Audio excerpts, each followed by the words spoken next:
Assalamualaikum. I'm Anish Fatma. Welcome to the Medic Script Point. Don't forget to like and subscribe to get more such videos and for more such material and guidance. You can contact us at this number mentioned over here 0326559030. So today's topic is about some basic concepts and very important points and very simple truths about the macromolecule. So let's get started. तो यहाँ पे सबसे पहले ना हमारे chapter में क्या चीज़ है कि हमें फाइंड आउट करना होता है मोलिकुलर मास पॉलीमर का। जस्ट फॉर एग्जांपल उन्होंने मेरे को पॉलीमर दे दिया, हम कह देते हैं पॉलीविनाइल एसीटेट, ठीक है, या फिर पॉलीविनाइल क्लोराइड।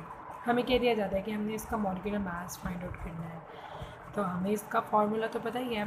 तो हमने इसको फाइंड आउट किस तरह करेंगे, हमने इसका जो मॉलिक्यूलर मास होगा of the most repeated unit, जो कि पॉलीविनाइल क्लोराइड में क्या होगा हमारे पास, ये ना मोस्ट रिपीटेड यूनिट हमारे पास CH2 और ठीक हो गया, और इस तरह करके क्लोरीन है यहाँ पे। तो इसको हमने क्या कर देना है, इसका मॉलिक्यूलर मास हमने फाइंड आउट करना है और इसको मल्टीप्लाई करना है हमने डिग्री ऑफ पॉलीमराइजेशन से।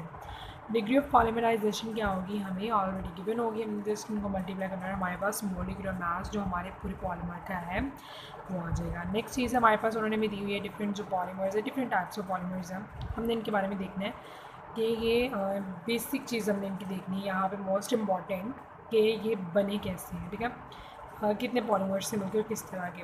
होमो पॉलीमर, होमो से पता चल रहा है कि सिंगल टाइप ऑफ पॉलीमर्स से मिलके बने हुए हैं ये।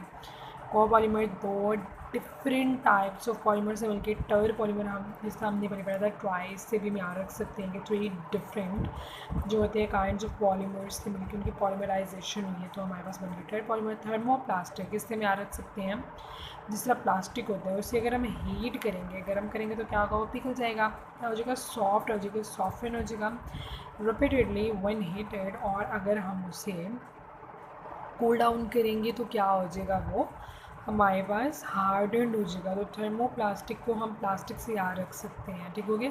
और थर्मोसेटिंग में क्या होगा, हार्ड हो जाएंगे ऑन हीटिंग, जब हम हीट करेंगे, इसमें ऑपोजिट है ना थोड़ा सा, कि जब हम इन्हें हीट करेंगे तो हार्ड हो जाएंगी लेकिन ये दोबारा सॉफ्ट नहीं होंगे। थर्मोसेटिंग मतलब एक दफ़ा सेट हो गए हैं ना तो बस फिर ये क्या होंगे, चेंज नहीं होंगे। नेक्स्ट हमारे पास आ जाता है जी रेजिन्स। ओके, तो रेजिन्स में हमारे पास क्या है जो यहाँ पे मेंशन्ड है हमारे पास, वैसे तो काफ़ी सारी टाइप्स के रेजिन्स है लेकिन यहाँ पे हम डिस्कस करेंगे सिर्फ दो तरह के, एक पॉलिस्टर रेजिन्स और एक है पॉलीएमाइड रेजिन्स। क्यों इन्हें डिस्कस करेंगे भी देख लेते हैं।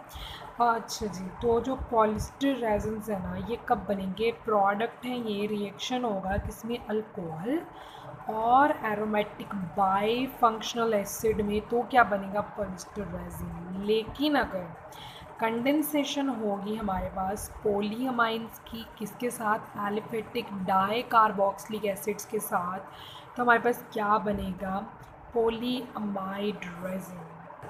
अब देख लेते हैं हम लोग यहाँ पे कुछ जो है मोस्ट इम्पॉर्टेंट पॉइंट्स हमारे चैप्टर में, ठीक है। जो स्टार्च किसका पॉलीमर है, अल्फा डी ग्लूकोज का, और सेलुलोज किसका पॉलीमर है, बीटा डी ग्लूकोज का, इसे याद रखना है। और अगर हमसे पूछा जाता है मोस्ट अबंडेंट स्ट्रक्चरल पॉलीसेकेराइड कौन सा है, स्ट्रक्चरल भी और मोस्ट अबंडेंट भी पॉलीसेकेराइड वो सेलुलोज होगा हमारे पास, ठीक हो गया। ज़ीरो आयोडीन नंबर किसका होगा, उन ग्लिसराइड्स का जिनमें कोई डबल बॉन्ड नहीं होगा।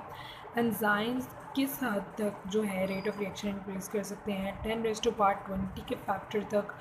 और कुछ इनऑर्गेनिक हमारे पास को फैक्टर्स हैं विद देयर एंजाइम्स, ये इकट्ठे काम करते हैं in collaboration with one another, ठीक है। तो वो जो यहाँ पे गिवन उन्होंने याद रखना है, लाइक यहाँ पे क्या है, Fe2+, ये को फैक्टर है जिससे जो Fe2+ है यहाँ पे को फैक्टर है, और इसका जो रिस्पेक्टिव एंजाइम है, ठीक है, वो क्या है, क्रोम ऑक्सीडेज है, और Zn2+ का है कार्बोनिक एनहाइड्रेज, और Mg+2 का है glucose 6 phosphate. That was all about this basic and most important concepts and points about the macromolecules. I hope you people find it very helpful. Thank you so much.